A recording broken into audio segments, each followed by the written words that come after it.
चलिए रुक करते हैं स्पेशल रिपोर्ट का और बात करते हैं भारत में होने जा रहे महाआयोजन की। इन दिनों राजधानी दिल्ली की तस्वीर बदली बदली सी नजर आ रही है।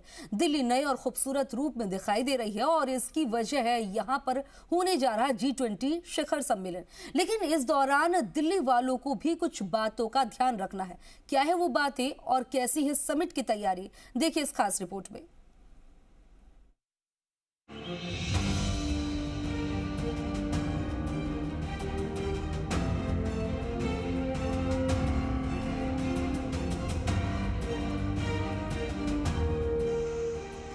दिल्ली में 9 और 10 सितंबर को G20 सम्मेलन होना है, जिसमें हिस्सा लेने के लिए दुनिया भर के तमाम नेता हिंदुस्तान आ रहे हैं।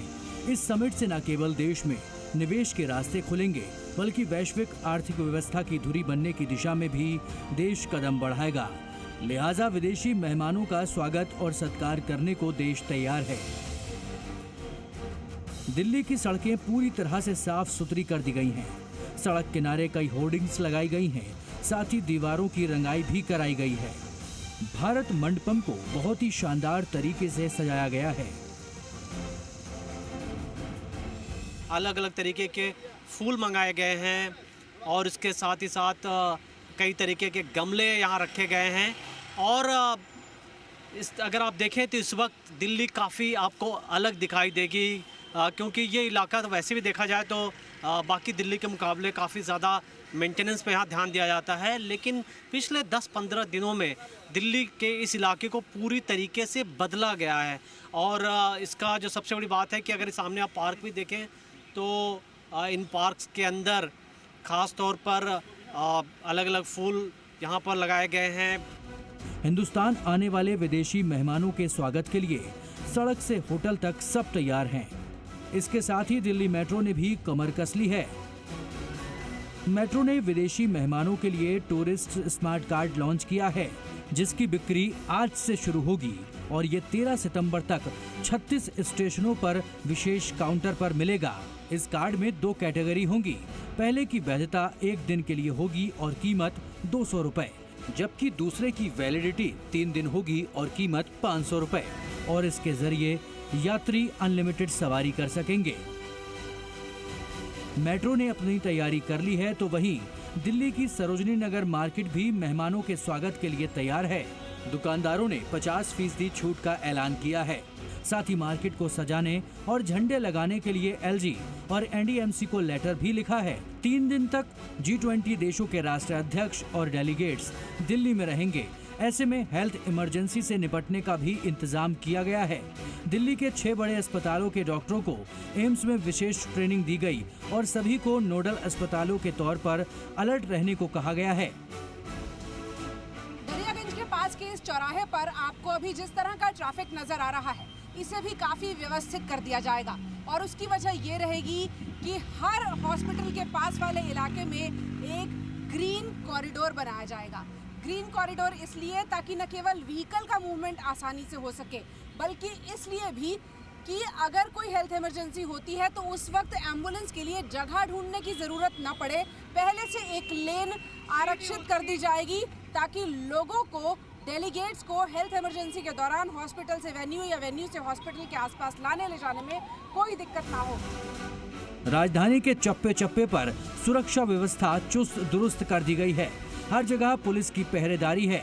G20 सम्मेलन को लेकर चल रही तैयारियों के बीच पुलिस ने रिहर्सल भी की। इस दौरान यातायात पर असर पड़ा। हालांकि परेशानी से बचने के लिए दिल्ली पुलिस ने एडवाइजरी भी जारी की है। साफ तौर पर है कि जिस तरीके से पूरा जो रूट बनाया गया है वो अलग अलग जगह से अलग अलग रूट है। आपको हम बता दें कौन कौन से रूट हैं जो वो पूरी तरीके से प्रभावित होंगे, चाहे वो सरदार पटेल मार्ग से लेकर पूरा पंचशील मार्ग हो, चाहे वो आगे का एरिया हो, चाहे मदर टेरेसा क्रेसेंट हो, ये सभी पूरा रेट जो भैरव रिंग रोड हो, ब्रिगेडियर होशियार सिंह मार्ग हो, या फिर गोल कोठी मानसिंह रोड हो, या सी हेक्सागन हो, मथुरा रोड हो, ये सभी होटल्स, क्योंकि मथुरा रोड पे ओबराय होटल पड़ता है, इसलिए वो रूट भी पूरी तरीके से प्रभावित होगा। दूसरी तरफ अगर आप रेलवे स्टेशन की तरफ आते हैं रिंग रोड की तरफ, तो रिंग रोड का जो पीछे का जो हिस्सा है, बैक साइड का जो प्रगति मैदान के पीछे का वो एरिया भी पूरी तरीके से आपको परेशानी का सबब बन सकता है। इसलिए ट्रैफिक पुलिस की तरफ से ये कहा गया है कि आप कोशिश ये करें कि अगर आपको टाइम पर अपनी ट्रेन पकड़नी है, रेलवे स्टेशन पहुंचना है, तो तकरीबन 2 से ढाई घंटे का मार्जिन लेकर चले। परेशानी से बचने के लिए दिल्ली वालों को क्या करना है ये तो पता चल गया, लेकिन अगर आप 8, 9 या 10 सितंबर को ट्रेन के जरिए दिल्ली आने का प्लान बना रहे हैं या कहीं जाने की सोच रहे हैं तो जरा सावधान हो जाइए, क्योंकि नॉर्दर्न रेलवे 300 ट्रेनों को कैंसिल करेगा या किसी दूसरे स्टेशन की तरफ डाइवर्ट करने वाला है। G20 शिखर सम्मेलन को कामयाब बनाने के लिए सुरक्षा के लिहाज से रेलवे ने ये फैसला किया है कि इन 300 ट्रेनों को या तो कैंसिल किया जाएगा या फिर इनके रूट को बदल दिया जाएगा। इसीलिए जो भी लोग 8, 9, 10 और 11 को रेलवे के द्वारा कहीं पे आने जाने का प्लान बना रहे हैं तो वो रेलवे की इस लिस्ट को ज़रूर देख ले कि कौन कौन सी ट्रेनें कैंसिल की गई है। नई दिल्ली और जो आसपास के स्टेशन पे ट्रेन आती है उन्हें काफ़ी ट्रेनों को डाइवर्ट किया गया है। रोड और रेलवे के बारे में तो आपको बता दिया। अब बात एयरपोर्ट की, जहां से सभी देशों के राष्ट्राध्यक्ष और डेलीगेट्स दिल्ली पहुंचेंगे। ऐसे में तैयारियों का जायजा लेने के लिए दिल्ली के राज्यपाल वीके सक्सेना और प्रधानमंत्री के पर्सनल असिस्टेंट पीके मिश्रा टर्मिनल 3 पहुंचे। G20 जैसे बड़े मंच की मेजबानी कर भारत दुनिया को नई राह दिखाने जा रहा है।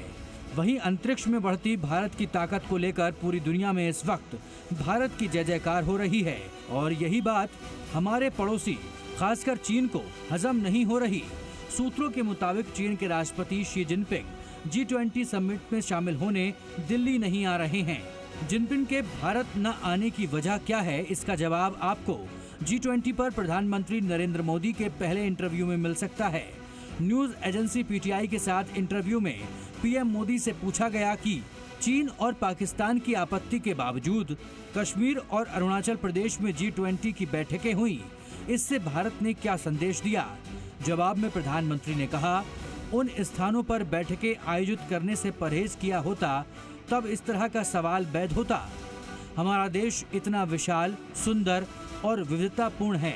जब G20 की बैठकें हो रही हैं, तो क्या ये स्वाभाविक नहीं कि हमारे देश के हर हिस्से में बैठकें हों? कहीं जिनपिंग के दिल्ली न आने की वजह यह भी तो नहीं कि चीन की आपत्ति के बाद भी लद्दाख और अरुणाचल प्रदेश में G20 की बैठकें हुई। हालांकि जिनपिंग के न आने से भारत को फर्क नहीं पड़ता। दिल्ली से जी न्यूज के लिए मनीष शुक्ला, पूजा मक्कड़, सैयद मुबशिर और प्रमोद शर्मा की रिपोर्ट।